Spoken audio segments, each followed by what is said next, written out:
Depuis tout à l'heure,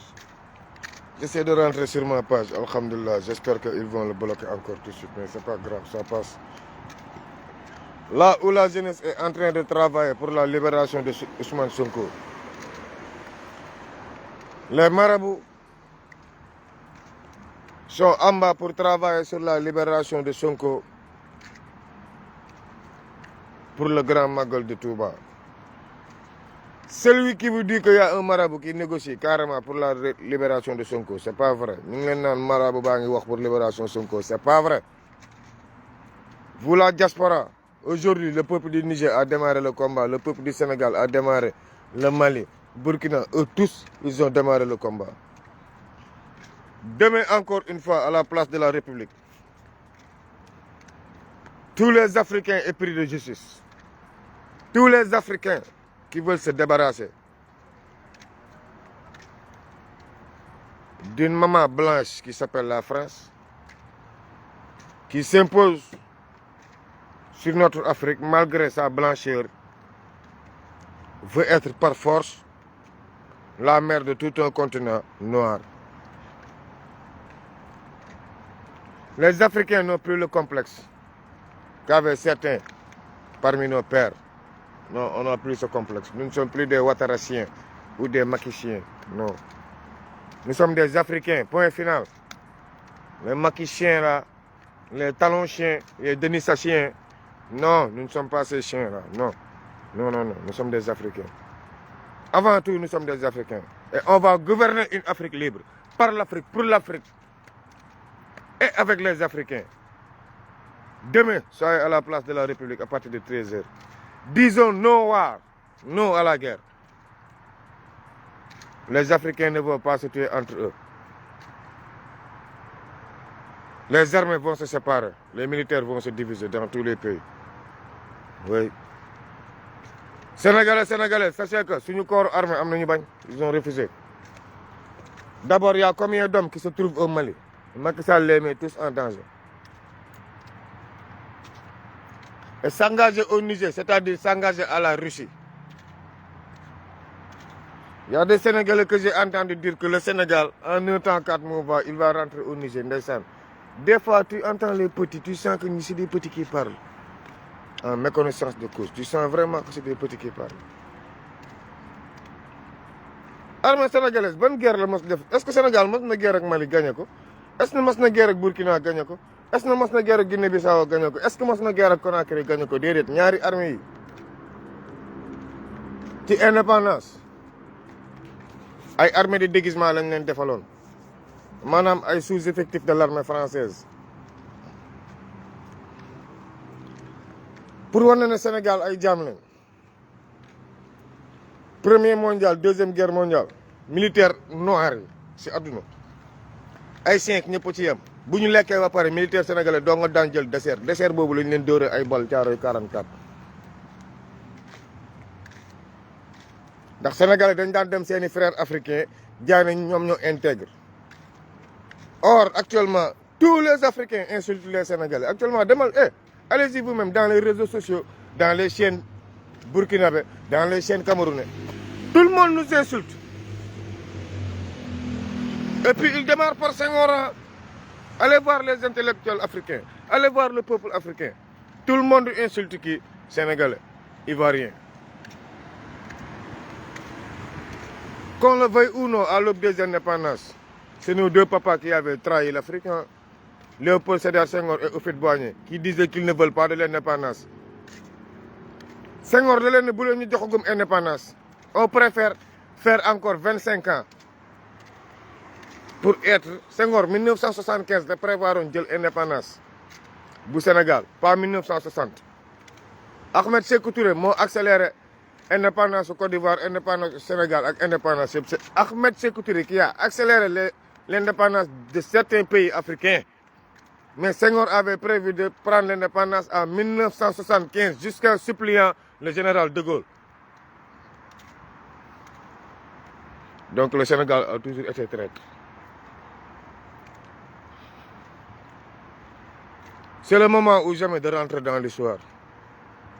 C'est le moment ou jamais. Peuple malien, peuple burkinabé, peuple nigérien, peuple algérien, peuple de l'Afrique libre, peuple Guinée-Conakry, peuple de l'Afrique libre. Maintenant, c'est vous qu'on appelle l'Afrique libre. Sachez qu'au Sénégal, 80% de la population vous supporte, vous l'Afrique libre. En Côte d'Ivoire, 80% de la population ivoirienne vous supporte, vous l'Afrique libre. Au Togo, on vous supporte. On supporte le Niger. Au Bénin, on supporte le Niger. Au Congo, on supporte le Niger. Nous, tous les Africains, on supporte le Niger. Mais c'est les préfets blancs qui veulent mélanger, qu'on va s'entretuer. Et là où les Américains ne peuvent rien faire, là où les Français ne peuvent rien faire, mes frères, la guerre se passe en Ukraine. Sortons, manifestons ensemble pour dire non war, non à la guerre. La guerre se passe en Ukraine. Il n'y a aucune force africaine qui peut compétir avec cette force russe. Il n'y a pas, ça n'existe pas. Il n'y a pas, il n'y a pas. La France ne peut pas contenir la force russe. Un mois, allez sur l'internet, tapez guerre en France-Russie. Il y a un général qui l'a révélé, début de la guerre Russie-Ukraine. Il a dit que la France ne peut pas contenir la Russie pendant un mois. Vous pensez que maintenant on va venir nous faire comme des chiens, comme des chiens, chouple, chouple, regarde nos présidents, comment on les appelle, chouple, chouple, chouple, attaquez, attaquez, attaquez. Maintenant c'est nous entre noirs qui allons nous mettre des balles. Peuple nigérien, ce que je vous avais dit, vous frères africains, peuple burkinabé, vous l'Afrique libre. Si vous maîtrisez nos frères, mieux vaut les emprisonner et les juger, mais pas les neutraliser. N'exécutez pas vos frères africains. Car nous, au Sénégal aussi, on a de sérieux problèmes. Là où nous, on nous traite de terroristes, on nous traite de djihadistes. Nous, on vous demande de ne pas exécuter vos frères militaires, pourtant qui se sont déclarés ennemis. À cause de quoi? D'un système néocolon. Ce n'est pas les militaires là qui vont en guerre, qui sont les ennemis du Niger, non. C'est le système des vassals français. C'est le système des vassaux de... Non, je ne vais plus les insulter parce qu'ils ne valent pas la peine. Ils n'ont pas plus de valeur que moi. Non. Ousmane Sonko, là où ils sont. Macky Sall, là où le Sénégal pète.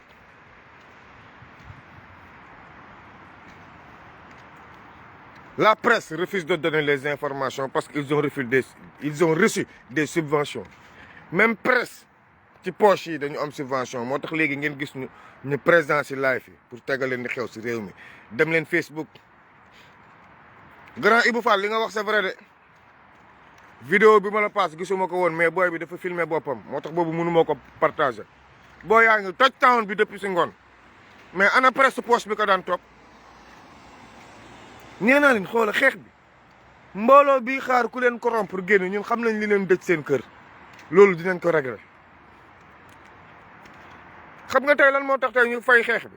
xale Casamance ñu ngi ñëw Ziguinchor xale Casamance yi ngi Dakar dañoo jël si Sonko ñu daw barricade kër Ousmane Sonko keroog mardi bi may live lan laa leen wax dossier bi amul mucc ndax enquête CPI lañ ci def ministre de la justice ñëw taxaw ne leen contumace bi jeexagul ñu bëgg ne état de siège am kilifa mbàkke yu mag dem seeti sëñ Mountakha wax ko dëgg dëgg rek a neex yàlla Touba ku leen ne moment bi ñoo génne Sonko di ngeen commencé dégg rumeur yi da ngay fen ku ko mënti wax laa wax tu mens ku ko mënti wax je te défie tu mens sur toute la ligne da ngay fen Touba moment bi dañu protéger seen màggal Touba na Macky Sall teggi loxoom ba màggal passé gis nga lii yëpp du décision bu bees keroog mardi laa leen ko laay fal man leen ministre bi wax na li mu wax c'est clair et net contumace bi jógagul kon dañuy bàyyi Sonko mu dem këram récupérer en attendant après bu màggal gi passé gàmmu gi passé nag aha foofu ñun ñu jëlaat ko dóor ko ci kaso bi pour delloo beneen dossier bi te boobu tam du mujjee fenn dañ koy dóoraat ci biir andiwaat dossier bi l'essentiel nañu tardel waa ji du bokk élection point final mais nag sànq benn médecin bu mag daf ma woo ne ma bëgg ngeen Sonko génn certes mais ku xas a dugg réanimation ndekete booy génn foog nga am suivi munoo génn hôpital tant que ñoom dóoruñu la ay perfusion nee na kii ngi voilà après kii ngay jël dañ lay approvisionner ay mode médecin daal te des médecins militaires c'est un colonel mu ne moom foog nga def waaw ay intraveineuse nga koy defal perfusion pour lekk loo ko nànk-nànk te même perfusion yooyu goutte yi daa am na koy dugalee foog ñu contrôler waat ko parce que il est resté 13 jours sans manger biñ ko jàppee vendredi samedi laa xëy fajar ne leen démb am na lu xew Marème Faye Sall nee na lekk du dugg ci tribunal bi ndax moom mooy toggal Sonko jour boobu bi may live am lu ñu bind si suuf waxi dof dégg ni dof tam dafa am de saay ndax magum jëmm dee ñëw di la wax nga foog ne waxi dof la lay wax fekk yow yaay dégg ni dof am ku la ne Macky Sall fii la jëm day tànn ci booy bi am ñu toog ne la waa ji pyroman la de dégg ni dof yëguma ko woon xaw ma ko woon wala waa ji li mu wax du dëgg xaaral ba ñu yegg caa gën a wóor man moo tax lu waay di wax damay moytu Sonko génne nañ ko ci liste électorale gars yi bàyyi leen wax jooju du noonu la ñuy génne nit ci liste électorale kon ñu dugal ci Karim Wade ak loolu dafay laaj ci révision exceptionnelle bu ñuy ubbiwaat même bu dee 24 heures dinañ ubbiwaat liste bi man bi ma demee pour inscrire ambassade dañu bañ inscrire ma woon kon damay demaat inscrire ji kon Sonko kenn mënu ko génne ci liste électorale jugé guñ ko amagul peine kenn mënu ko fa génnee restez tranquille mes petits job bi ngeen di def nag rafet na mais nay leer joobu ñook association Léopold Sédar Senghor joobu ñook association du système mooy ñi nga xam ne dañuy xaar ku leen corrompre joobu ñook ñoom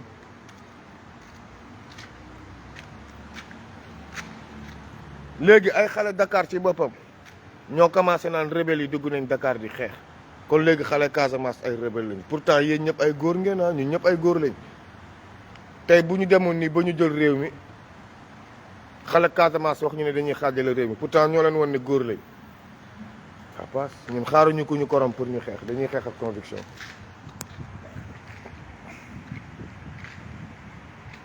buntu kër Sonko dinañ ko barricade gis nga barricade yi xam nga pour lan la tëj bi commencé nañ leen sonal lépp a bloqué lépp gars yi gis nga duñ leen wax lépp ku nekk ngi jubile ñuy seetaan rek ñoom xam nañ li ñuy def ñun xam nañ fi ñu toll ñoom xam nañ ñun xam nañu dinañ ko bàyyi yóbbu këram ndax réussir nañ dara luñ koy def mais am na médecin yoo xam dinañ si jàpp mais wóorul parce que man médecin bi def ma ne wóorul intraveineuse bi foog ñu surveiller ko foog ñu yóbbu ko këram bu ñu sañoon ñoom ñu wàcc ko fa sax ba lundi pour mën ko nangu mu dóor ay perfusion ak yooyu te loolu ay médecin am ñoo koy def beneen médecin militaire du ko defal Sonko a été clair buñ ko yóbboo këram nag dañ koy tëjaat à ciel ouvert programme bi bii paa xam ngeen lan la barrières yi waru fa des de barrière du des barrières yi bii paa gars yi du fa des de ndax ma waxaat leen beneen révélation boo leen légul njabootu Sonko d'accord ñu pour ñu dem Ziguinchor léegi nag njabootu Sonko est-ce que dañ leen fal ci politique lii moo lay wan ne Macky Sall il confort parce que moom dañ ko fal jabaram ak doomam diriger moo tax tey mu tañ ci njabootu Sonko est-ce que yaa ngeen may suivre est-ce que tey doomu Sonko wala ay soxnaam yéen ñëpp dem ngeen vacances non pour lan ñu jël si leen pour yóbbu leen vacances Casamance nguur gi bañ waa léegi man jabaru Sonko doomam lu ci yoonam waaye yéen Sénégal pourquoi yéen ñi jigéen yéen ñi kii bu porté féministe réagissez quand même yéen ñëpp a ngi vacances kii mu ngi bëgg a dem seen maam yaayam seen maam mais yaay Sonko ngi sig booy yi ñu ngi dem seen maam chaque vacances ñu ngi sig seen booy seen morom yaa leen di xaar sig état ne Marème Faye Sall ne jabari Sonko du bouger Dakar jabari Sonko du génn cité kër góor gi maanaam jabari kër Sonko ak njabootam ay prisonniers lañ à ciel ouvert secret top bu ñuy génn bay dem hôpital auto renseignement généraux moo leen di topp looloo gën dee fu ñuy mënti jëm léegi renseignement généraux yaa leen di gunge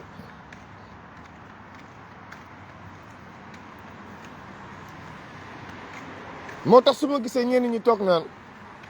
ñun dañu bëgg ay te ñii xërëm leen ñoo kilifa diine yi kilifa aada yi ñëpp leen xërëm ñëppay xërëm Sénégal xoolal ñëppay dóori béykat ñun ñëpp a yem si say neef jullit yi rek lañ nekk di toroxal ñi ñiy jaay jullit lañ nekk nii taf toroxal dóor leen ci kaso bi mais le reste ñëpp lañ dóor si mbaam bi. ngeen ne tey jabaru Sonko duñu bougé Sonko day génn dugg hôpital te ñun Ziguinchor li ma leen waxoon janvier ba ma nekk hôpital laa leen ne waxaat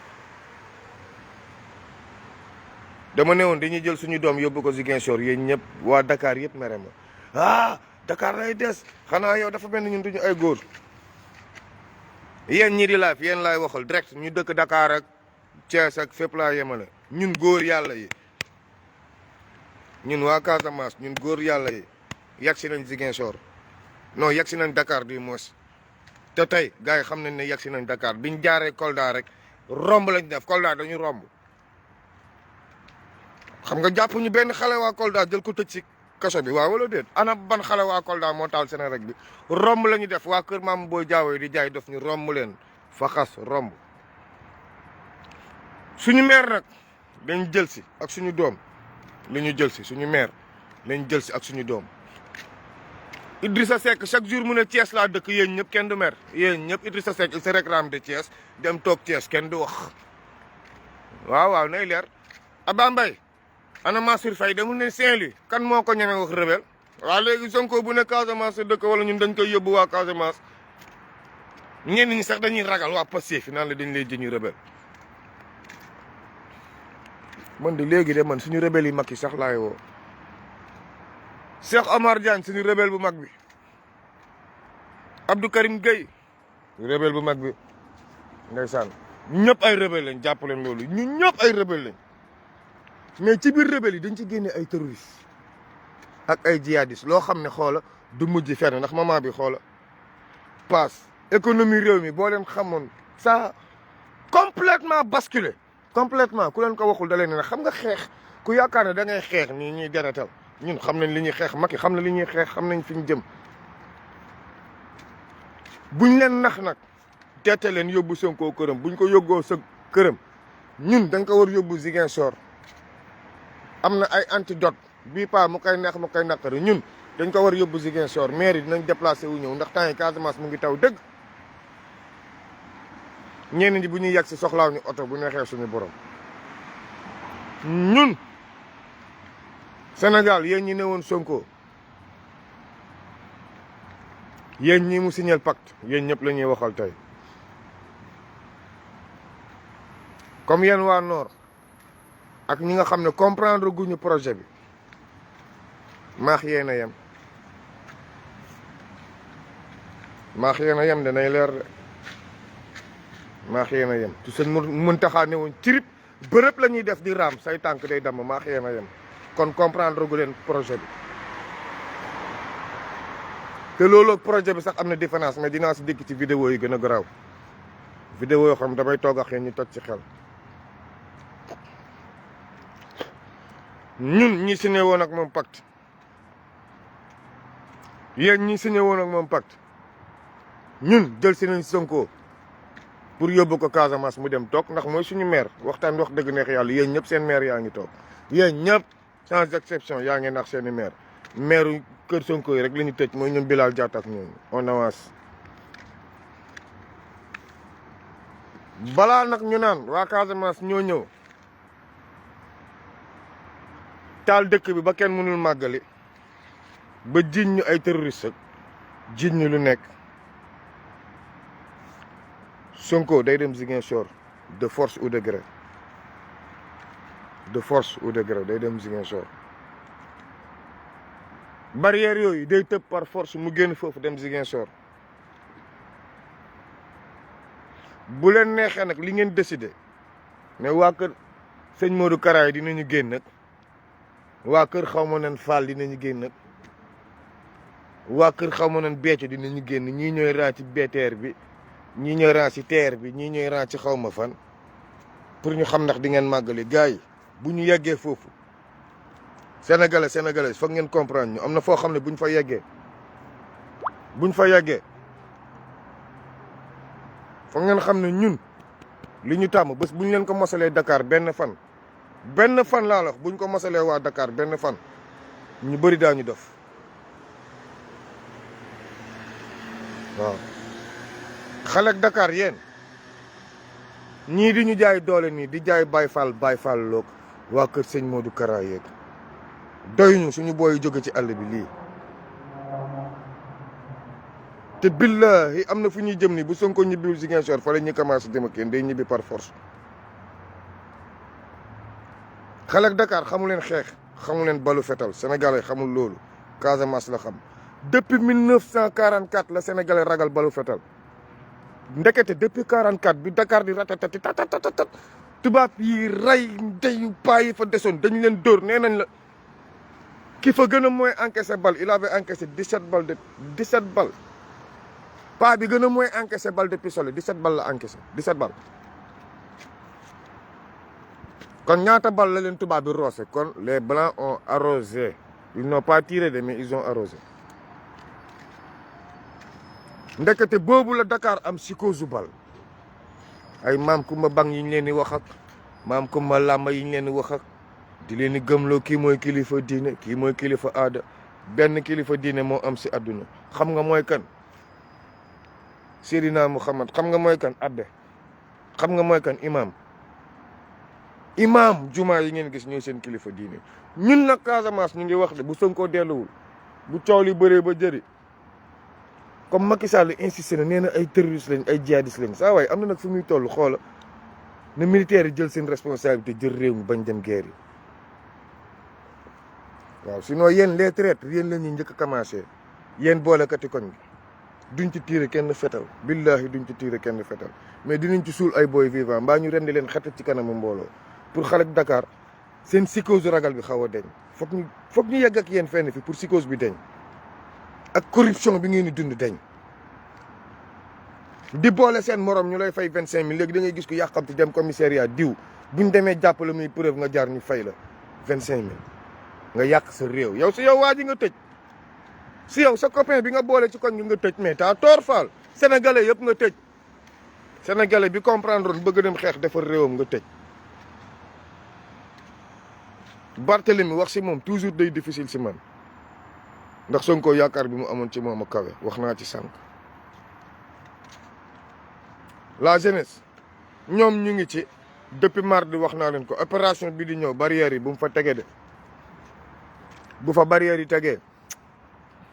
màggal bi ngeen manifester ñàkk manifester dinañ def ay sabotage laaj leen ko militaires yi tëb si miin ñoom xam nañ lan mooy Casamance ay laaj leen militaire lan mooy Casamance boo leen manifesté wul ñu yóbbu leen aywa ñu yóbbu leen MFDC tam sincèrement nag am na guerre bi fu muy toll c'est dommage que MFDC d'accord tuñ dugg mais jeune Casamance ñun bu ñu leen formé dëggantaan balu pistolet anamu tey ay blessé ngi xeex ñoo xam ñu ngi soox ñu ngi xeex jot tey Ziguinchor billahi booy maa leen bëgg mais zig ba day taw zig ba xoola tey pause ana tey kan moo xeex Ziguinchor ay wow téléphone leen Ziguinchor amul xeex tey dañoo jël si seen monsieur le maire non waa Dakar affaire bi gàcce la nag waxtu tey gàcce la c'est sérieux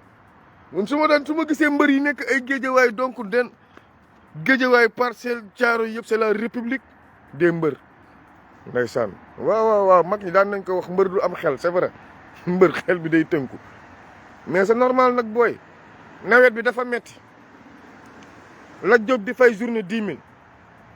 am ay lutteurs yi mag yoo xam seen biir kër la ñuy toog li si koñ ngëp journée 10 000 la dem leen yenn kër mbër yi mama ay mën la ñuy togg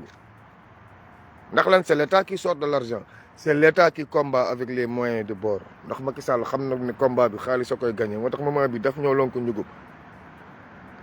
booy da nga leen di jox léegi xoolal journée 10 000 ñenn ñi ne la waaye grand yokkal gars yi jaar nañ fi sànq jaaruma si kenn man déggu leen li ma leen wax je préfère combattre avec 5 combattants qui sont convaincus ci li ñuy def que combattre avec 1 million de personnes boo xam combattre di ñëwaat si beneen affaire boo xam keroog tey ñu ngi ko doon réunion si ngoon gars yi je vous avertis de il y a plus de 12 personnes yoo xam ne sincèrement ay vendredi dañuy jéem a togg di ko yóbbul suñu prisonniers mais bu ñu leen yóbboo prisonniers yi ba pare dañ leen di jàpp tëj leen ko waaw. oui sincèrement nag sincèrement nag chaque jour maa ne woon état de gatsa lañ nekk foog ñu xeex mais nag gars yi les hommes de tenue là prenez vos responsabilités nag trop c'est trop. non waaw parce que booy yi nekk ci kaso bi ak ñi leen di andil añ bokkuñu nit ki mën na nekk ci kaso magam bu góor am nañu droit toggal ko mu andi ko mais boo andee mën a rek ñu ne waa patriote yi ñun waa kaaw yi ñoo ko financé. non revenez à la raison non nit ñi am nañu droit andi añ. nit ñi am nañu droit yóbbu añ man chaque ajjuma moom mënu leen maa tere yóbbu añ pénitencier bu lekk sama añ mbaa nga yóbbul ko sa njaboot yàlla na leen fat bulle idéologique boo leen yaakaar ne dem si def dara tam këpp ko du leen jig gars yi bu suñu combattant yi ni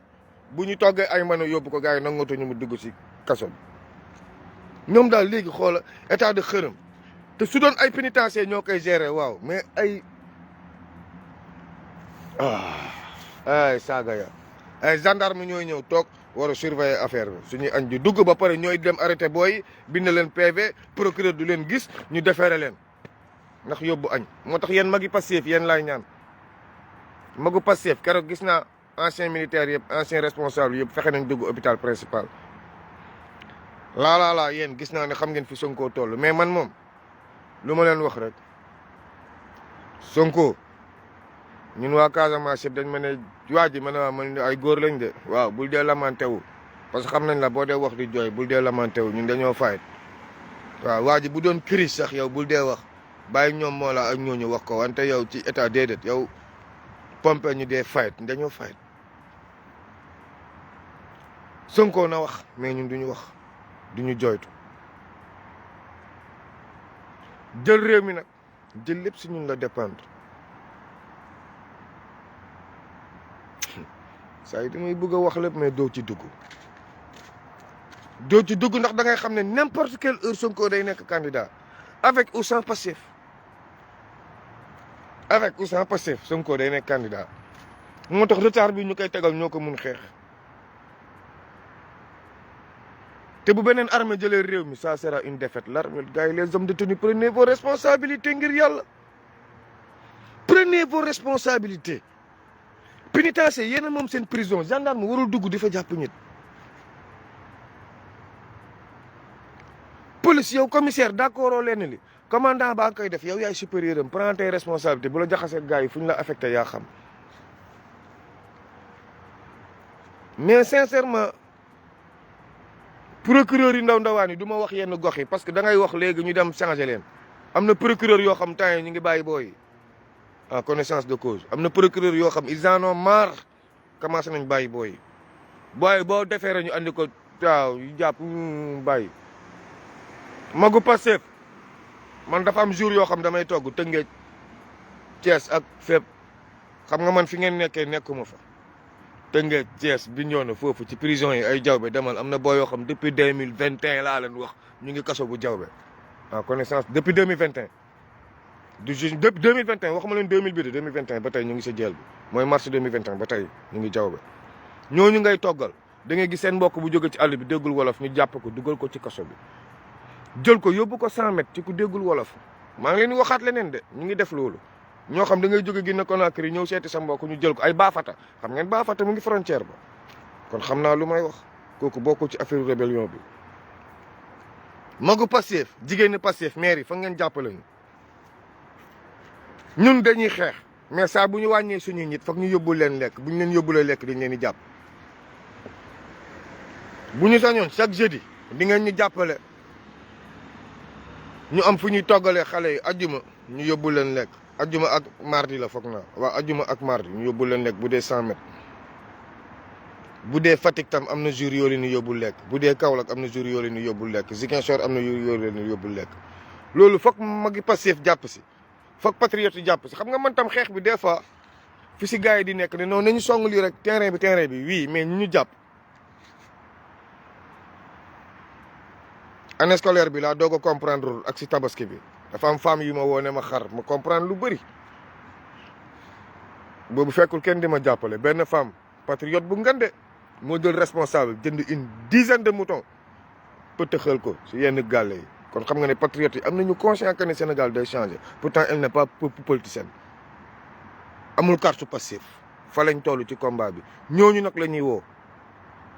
pour ñu génn manifester non à la guerre